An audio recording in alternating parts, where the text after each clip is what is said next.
All right, good afternoon and welcome to Mindfulness Cafe with the Academy of Creative Coaching. I am here with Coach Michael Wright.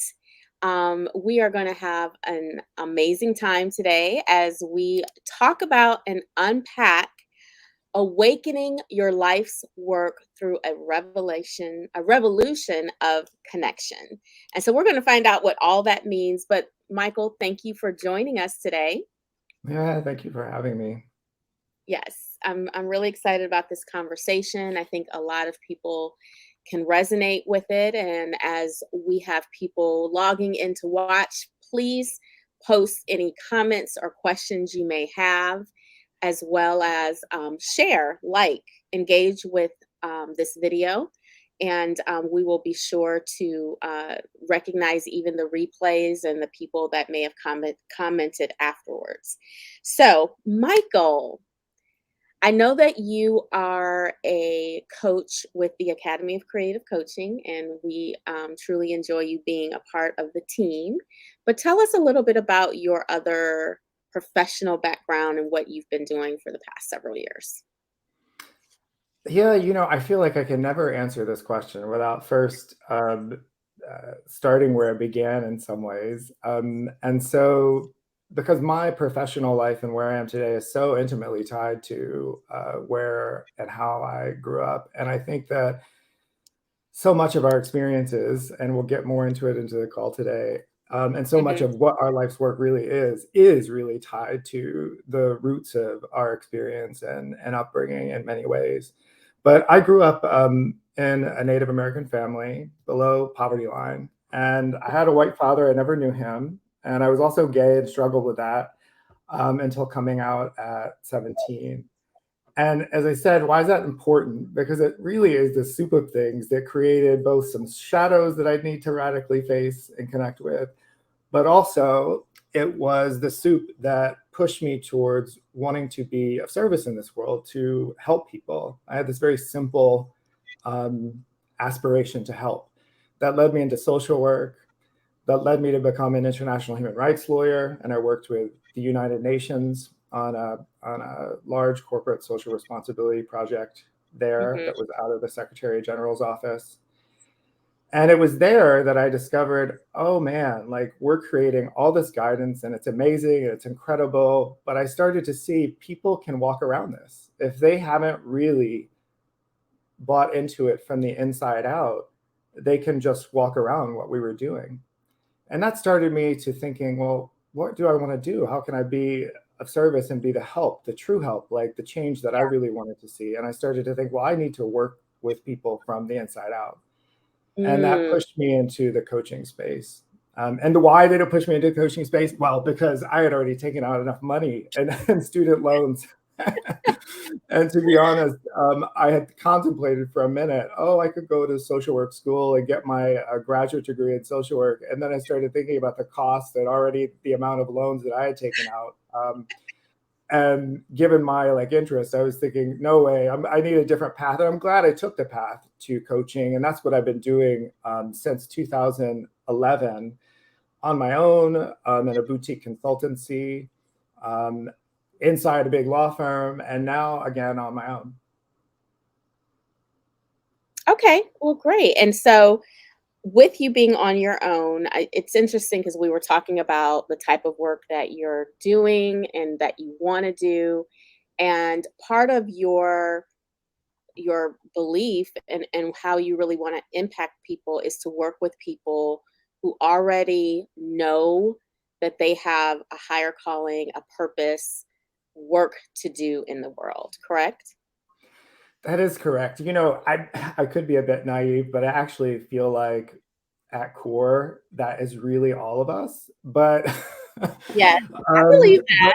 yeah, I mean, I believe it, but I mean, I think it has to dawn in one's own sort of conscious before it can be something that they start to really actively consider and pursue. So yeah, probably those folks that have become consciously aware at some point that that's the case for them.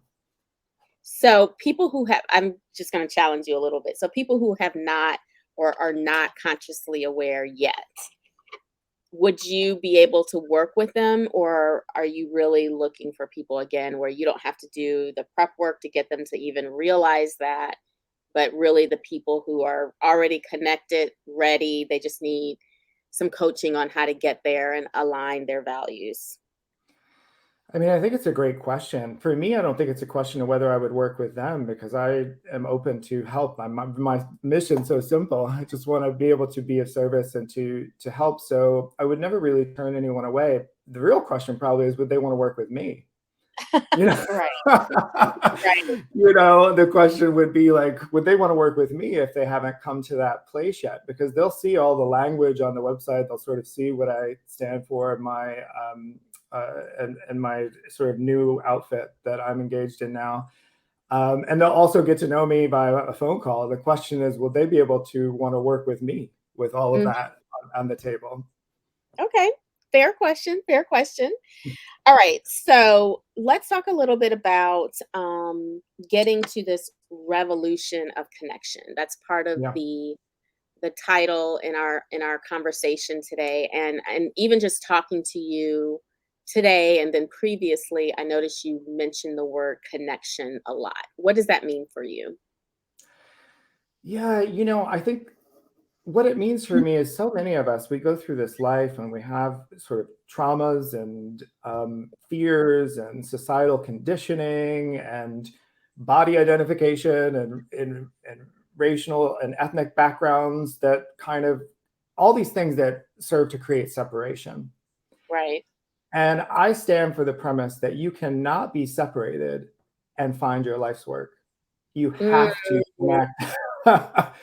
You that's have deep. to connect with the inside and the out in order to find your life's work because your life's work, that integrated part of you, is not found in separation. Mm, So the revolution of connection is about really going deep within and also without to connect in such a way that your life's work and your whole integrated sense of why you're here, yourself with a capital S, your service with a capital S, um, is almost just an automatic consequence of deeply engaging in that connected field. I love it. And so again, and unless you're connected with yourself, you really can't get to the higher work. It's you can't skip over that step.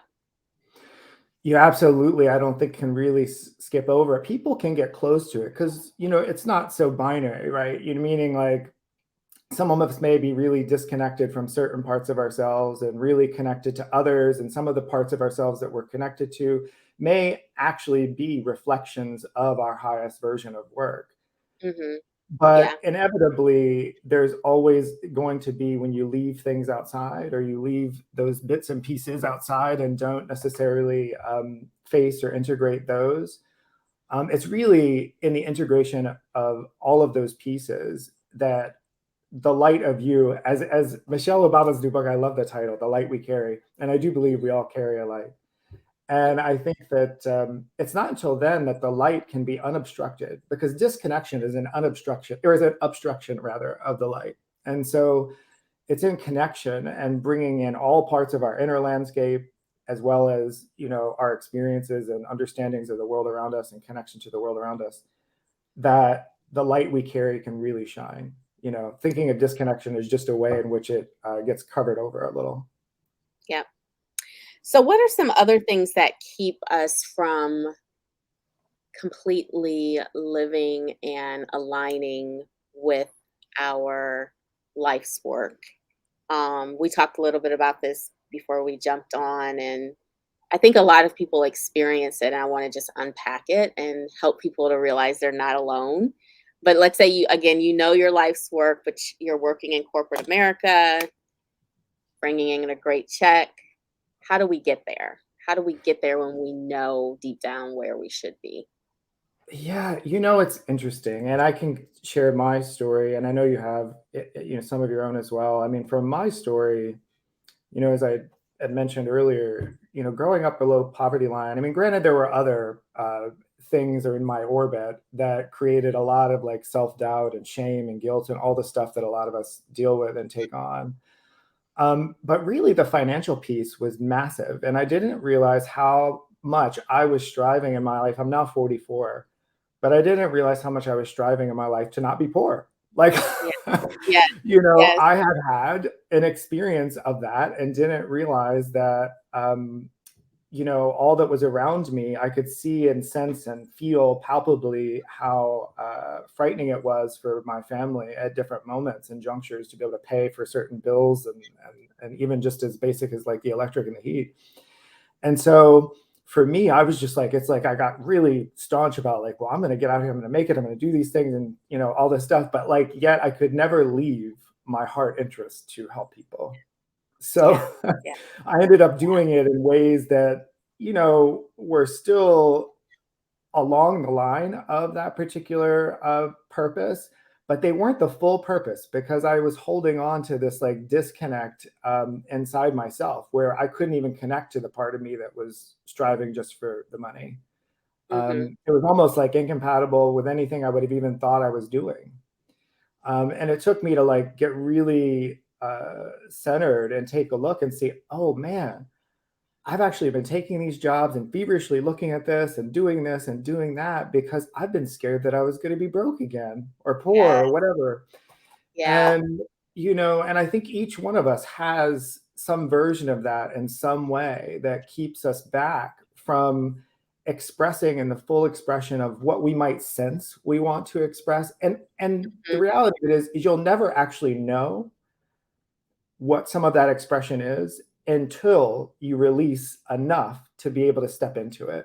So you can have Mm. a hunch of what it is, even while you're kind of repressing and you're trying to follow the money in my case, you can have a hunch, but you can never really know sort of the full blossoming of it until you actually face what's inside, perhaps even Yeah. outside, and you connect with it in such a way that you come to understand, oh, I'm being driven. I'm not driving, I'm being driven by something else. Yeah. Okay, so we touched on the money piece. Do you think there are some other things that keep us from going down that road and just really living it out? Well, for sure. I mean, the money piece is actually such a big one because it touches on probably a lot of the other pieces. For example, some of us with families would be incredibly afraid to step out and do something that might compromise or not hold up to the responsibilities that we view we have to our families. Other pieces are maybe not even financial, but more just about, esteem and regard. As an example, in my case, leaving a career as an international human rights lawyer working for the UN is a very sexy career, by the way. Like, I mean, people love that title and the Yeah. Secretary General's office and all the things. And, trust me, whenever I would drop the word UN, people were like, oh, you work for the UN? You work, and, as a kid, a poor kid who grew up how I grew up, like having people like respond to you that way is very like, oh, wow. Like all of a sudden I just became somebody, you're very excited. Yeah. And so I think that the other thing that can really get in the way is this effort that people have to want to be somebody in the world, like to have a certain Mhm. title and esteem and regard. And I Yes. had to trade out the UN title for the title of coach. That was tough for me, you Yeah. know? Yeah, changing out a title. When I was chief marketing officer and then at a global law firm and then going to my small marketing agency, even though I can say but there was a thing there where I'm like, I don't want to give up my title, you know? Yeah, I can imagine and I can feel that too for you as well. When you have that and you reach that pinnacle, and depending on your background as well, sometimes it can just be family pressure. I never had pressure from my family to be anything. So that wasn't in play for me. But I think other people may have that, family pressures and even if they're just taking on societal pressures. And Yeah. of course, you scroll through LinkedIn and all the things, and everything is often about becoming something, and Yes. being something. And Yes. so the notion of relaxing back from something that was giving you that and stepping into something that you're not even sure will give you that at all is very radical. Yes. Very radical. And so that leads us to three things, and let's just talk about each of them. That if you are going for this life, you're going to live your life's work, do the life's work, revolution of connection, all of that. How, what are some things that we can do as we're going through this process? And so I know one of the things that you mentioned, and I want to just unpack our 3 points, is for people to be gentle with themselves, being gentle with yourself. So tell me a little bit about how you were gentle with yourself when you started this process. I wasn't. Oh my goodness, I absolutely wasn't, and I think that I still, I'm still in process to try to. It's so funny because I was just having a conversation with my husband about this, and I was saying, how come I have so much grace like for other people, and like I'm so soft and want to be so nurturing with other people, but I'm not nearly like that nurturing like with myself? Is that a thing? Am I missing something? Am I actually just being like really not what I think I'm being to other people? Because I often get confused about how I could be some way one way and not the other way. Yeah. And I was realizing that I'm still very much in process in that. But the reason why I have that as a bit of a guideline is because I think that when you're stepping into this territory, the amount of fears that come up, the feelings, the anxieties, the sensations, the things that we all run away from in our world. I mean, there's a proper place for medications and other such things, but also it's very commonly known that we are over medicated as a society, and we medicate down our feelings. We're not really actively always working to hold space for them, be gentle and nurturing with ourselves. Some of the ways that I do it, I'm drinking chamomile tea right now. This is a very nurturing, warm thing. There's a candle burning over here. You can't see it, but I also have a practice of meditation. I also teach meditation. I went through a couple year training for that. I read things that inspire me, spiritual material, and have for many, many years, and have a practice of my own there. These things support me in being gentle. Sometimes I'll just go for a walk. Sometimes I'll cut myself some slack around, deadlines and timelines and other things. And I've had to learn that because being a former lawyer, someone who was able to go to law school and did that, you're very, very methodical and very precise about, getting things done and doing and large volumes of work and all of that. And I had to kind of have a bit more grace, with myself that, oh, okay, if that doesn't get done, it's okay. Because usually I would have beaten myself up about that in, Hmm. in, in Yeah. the past. Yeah. So being gentle, because you're introducing things into your space that maybe you've not really welcomed in before. Yeah. That's a good one. So the next one, uh-oh, let's see. I want to hide that and I want to show this, but I don't want it to be a tick or go across the screen. But you talked about showing support or finding support. I'm sorry, finding Yeah. support. Um, and it's similar to being gentle with yourself, but I like the tips that you gave with being gentle with yourself because I am ready. Like I have all these candles on my desk and I never light them, so I'm going to start doing that and just creating that atmosphere. But finding support is really important too. I personally believe everyone should have either a therapist, a coach, someone that doesn't have a dog in the fight that you can really and truly unpack your thoughts, emotions, and help you stay focused on a goal. So, what type of support are you recommending? I think that you've actually noted some there. And I would even say, even the best therapists have therapists. Like it's actually Yes. part of their training. It's part of the training that you get supervision and you have someone who you can come to and talk through your cases and talk through your own stuff so that you're assuring that you're not in a state of like, transference or countertransference or whatever the transference terms are, Mhm. with your clients. So it's built into the fabric there. And so my view is if it's good enough for therapists to have therapists, then it's good enough for me to have the kind of support as well. These are the people in our world who are supposed to be helping us. And if they themselves are assuring that they have help, then we owe it to ourselves to find support also. And that can be a therapist, as you mentioned, can equally be a coach. And I think a coach in particular, if you're really looking to kind of push something forward into action in the world, and it's not just about exploring and holding space for emotions and feelings. You could do that in a coaching relationship also, but largely a lot of times therapy is very, very good for being able to, kind of surf your inner landscape and process traumas, wounds, and experiences that you've yet to kind of process. But coaching is a support very much to kind of be at the verge of you both doing that process, but also wanting to birth something. Like there's something you want to bring forward into the world.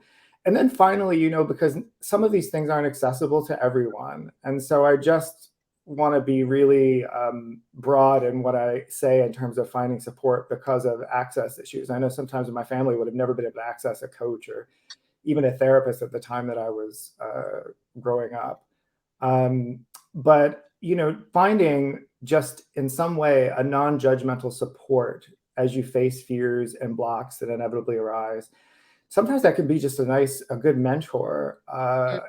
Sometimes people have mentors in their own families, Yeah. or a friend who serves that function. And I say this to just give the scope here, just for all of us who find ourselves in different states and stages and places of being able to access these things. Mhm. Yeah, that's really important, and I'm glad you're sensitive to that. That's important. So thank you for that. Um, all right. And so your third point is that we should, if you're going through this again, seek inspiration. And um, I think, honestly, I think sometimes just I've asked this question in just some of my personal work. What inspires you? That's one of a question I ask when I'm doing some clarity work. And surprisingly, a lot of people don't know what I inspires them. know. Talk about how important it is to seek inspiration and what inspiration can do for us when we're aligning our authenticity, our goals, and connecting. Yeah, well, I don't want to skip over what you just said. That's such a great uh, awareness that, and I think I probably found myself in life as well at some point, not being aware of what actually inspired me, perhaps not even considering inspiration at all. You grow up a certain way, and inspiration is not exactly what you're thinking about. Hmm. So, Yes, and exactly. I think many people grow up in a lot of ways where inspiration is not exactly on the menu of top items that they're thinking about, but it's essential for each of us. And I think that for me, what it really does, especially as you're embarking on this territory of facing some of your inner as well as outer world, some of the disconnection that might be in your inner and outer world, and trying to bridge the gap and face and bring them back and integrate. And you have support, but also, doing yourself a favor and allowing yourself to connect with things that give you a sense of connection and joy, that you already feel that thing that you're aiming towards, that connection Yes. and that joy, things Yeah. that already give it to you in a measure. It helps us to know that there's something bigger than the disconnection and the fear that we might be facing.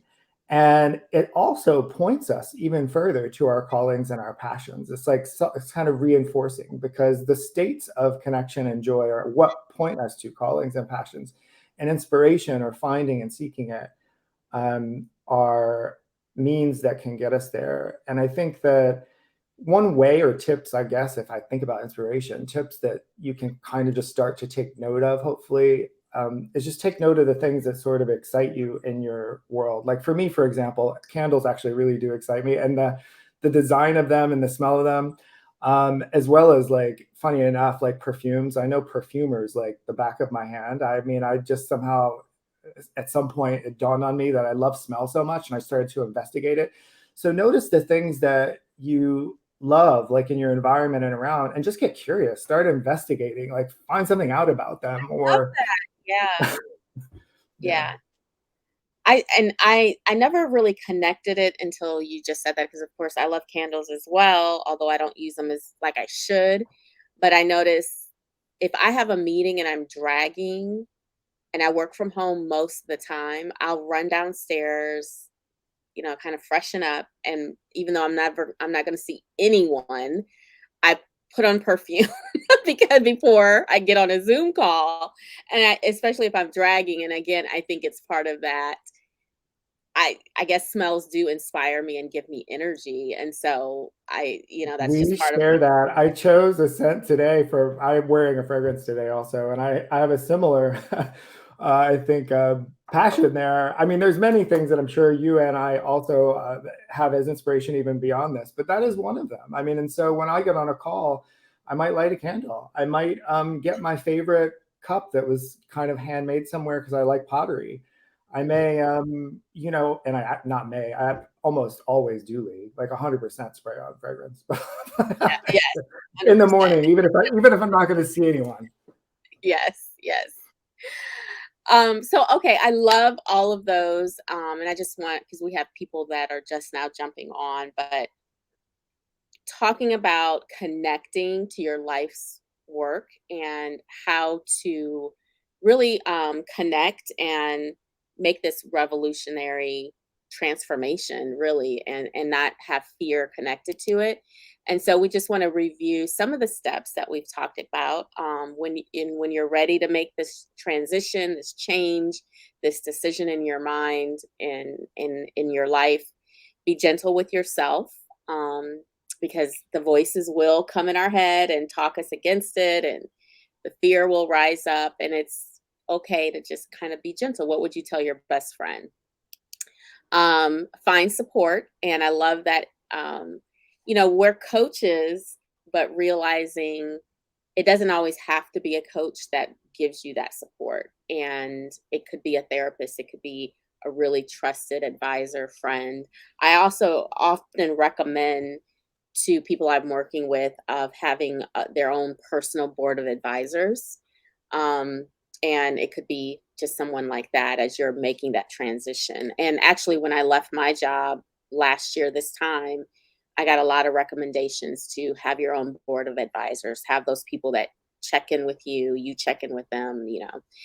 And then finally, just seek inspiration, because we're going to need it along this journey. And then, I think again, it's just so important for us to um, do our life's work. And as you mentioned in the beginning, whether you realize it or not, your personal belief, I believe it as well. Everyone has that thing, that purpose, that work that they should be doing. And so the goal, the hope is that everyone moves toward that. So when you're coaching in this area, um, what are some of the things first things that you have to work through often with clients that come to you ready to do the work? Yeah.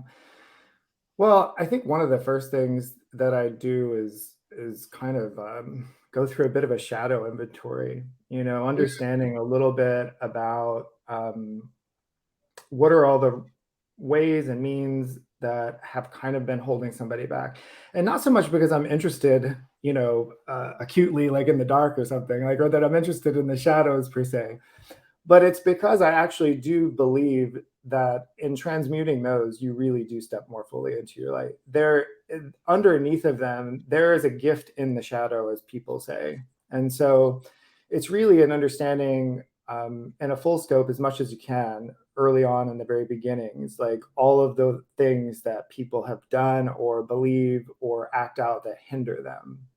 mhm. And, because those become subject for the work and how we navigate, moving forward. And a little later, or as we sort of do, I can share a metaphor for you about the shadows and the them becoming the sort of food for our light that we share. Yeah. Okay. Well, I think those things are really important. And as we begin to wrap this up, any other closing thoughts for people who may be, again, we didn't stay too long on talking about how do you know you're ready? Because I think we interviewed someone else on Mindfulness Cafe last year, and we talked about the pandemic and how during and after the pandemic, there were so much quiet quitting and Right. just a lot of changes. And he commented that it wasn't so much that people were quitting, they were just moving toward what they were really called to do. And I guess just to briefly touch on that, with the pandemic, have you seen or heard a lot more of people who, again, have been living, know their purpose, know their life's work, and really, really passionate about making that transition? Yeah, not for nothing. I think the pandemic was so difficult for all of us, including myself. And I didn't lose my mom to COVID, but I lost my mom during that time. And there is nothing like a pivotal loss in your life to make you realize the finiteness of time. Mm, And so it actually was just the gift in so many ways. She gave me, as she transitioned and passed on. I mean, the biggest one was like, I need to like stop this whole thing where I'm playing this game of trying to have, money and moving forward and this and that. And I really need to get to the business of doing the work that I'm here to do. So I think that happened for a lot of people. They started to see the fragility of life and they were like, what am I doing? Like, life was kind of crumbling all around us and we were having to sort of in many ways hide and we were suffering from fears of death and loss and all the things. There's nothing like that to ignite a fire under people to live. The fear of death, actually, funny enough, is an incredible instigator of living. mm. Wow, I love that. I have to type that out and put it up on the screen because I want to make sure I capture that. So that was kind of, so I'm sorry to hear that, but that your mom's death obviously had a big impact on you and maybe pushing you toward some things that you really want to do. Yeah, it's like I just couldn't keep covering it up anymore. And I guess it was going to be a point that I was going to make. It's almost like you were asking about readiness. It's almost like the point where the calling, holding that calling is almost starting to be, and not expressing it is starting to become unbearable. Like it's actually coming out like in fears or addictions or disconnection or stress or burnout or tiredness. All of a sudden, your whole system is really way down. Now, I'm not suggesting that all of us have to get to that point, the point where we're Hmm. having that. We may very well also get to it just by simply finding we might have just a moment of such profound and deep connection that we're like, I can't not, start to pour forth this. It might be through a moment of inspiration that pushes us forward. It doesn't have to be, Yeah. um, yeah. Someone doesn't have to die for us to get there. Yeah, or even just, COVID or all the other things. They don't Yeah. necessarily have to happen. It could also just be through being deeply inspired and Yes. connected. Yes. Which is why I think your point about seeking inspiration is not a small point, that the more that we live in a state of inspiration, I think, again, going to your point about the revolution of connection, I think the more connected we are with ourselves and with others. So that seeking inspiration piece is not to be overlooked.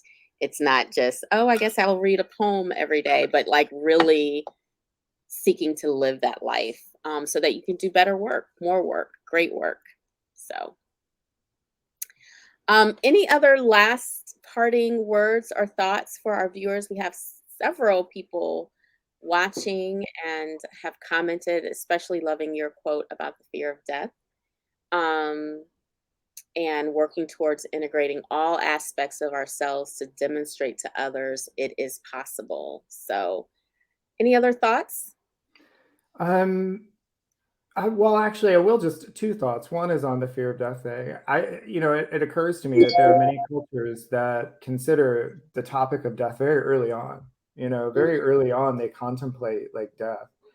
And I think that there's good reason for it. Now, in the US predominantly, my experience at least, is that we try to avoid it at all costs, like the thought of it. Yes. So, Yeah, but yeah, absolutely. inevitably, like at some point, like you get smacked with it, like you just got like hit. Oh, that's a real thing that happens. And now Mhm. what? But I think part of the liability of not considering it or the reality of it is that people think that they have a lot of time, and Yes. so and so you can go through life and you think, well, I can just do it then, or just then, or just then, or just then. And then is like now you're at a certain age, and then you sort of start to grieve all the years that you weren't doing Mhm. that thing. And so that's probably the reason there. The other is that I do believe we all have a highest expression. If I were to take a very classic example from nature, you have caterpillars in their first stages of life. They crawl on the ground, they're eating, eating, and eating. They're taking in all they can. Right. Just like the caterpillar, we in our life sort of consume ideas, beliefs, experience, and all manner of like material things. But like the caterpillar, though, those things are the energy we later like transmute and use to transform to a new self. So Mm. some might say our highest expression. In the case of the caterpillar, it's the butterfly. That's their highest expression. So the question is, and I'll leave it with everyone, what's ours and how do we get there? Mm. Yes. There's our highest expression. And how do we want to go about getting there? Yeah. Yes. Love that. All right, I'm just putting this in the chat. So our people watching the replay can see some of this. I'm going to reshare and repost with some of the tips that you've given. I think this is a fascinating conversation and again lines up with what we do at the Academy of Creative Coaching because helping people get certified for coaching, for some people, that is their highest calling and expression. And they've either run away from it or feel like they're not equipped for it. And, just how can we help them. So I do consider ACC as more of we're helping people get to their highest purpose. So let's see. I have a comment. Dr. Pamela Larde, actually the president of ACC, says these analogies are amazing. When does Michael's book come out? Is there a book on the way? We I can will help you say, with that. actually, sorry to get to the ACC and their function. I was just teaching in the weekend that you were teaching, and the TED Talks. Wow, that was so Yes. good. You know why I thought that they were so good? Because it speaks to exactly what you were just talking about. People had and have had experiences in their life. They've lived through them, difficulties, and they became part of how they communicated what they were going to give in the world. And so very Mhm. much, getting the coach certification for them is a means to give what in many ways they've lived so that other people might be able to like skip or at least condense Yes. and be a little bit more efficient about maneuvering through certain challenges. Yes. Yes. Yes. I love that. I love just the connection there. So, as we're ending this, we did give a quick plug for getting your certification. I want to mention that of course, we have weekend intensives often, but specifically March 9th through 12th, we're having a weekend intensive in person in Atlanta. And so, people who are really wanting to get that certification, their ACC certification, and do it with a cohort in person. What I'm amazed at, because again, Michael, both of you, we taught the same classes, but cohorts, um, even through Zoom, how they are able to connect and build these friendships. I mean, sometimes I can see it. I can tell they're sometimes texting without me, seeing it and, whatever, but they're connecting. And I just think that in person can be just such a powerful experience as well because it's some really deep stuff and having that support and someone you can unpack some of that with, I think is critical. So, thank you so much. Anything else before we end? That's it. Thank you so much. Great to spend a little time with you. Okay. All right. Well, you all have an amazing day. Thank you for all of the people who've tuned in and watched and commented. Please share, like, and we will also add this to our YouTube channel soon. So you will go back, you'll be able to watch it online. And then if you want the YouTube version, we'll have that as well. So thank you so much. You guys have an amazing day.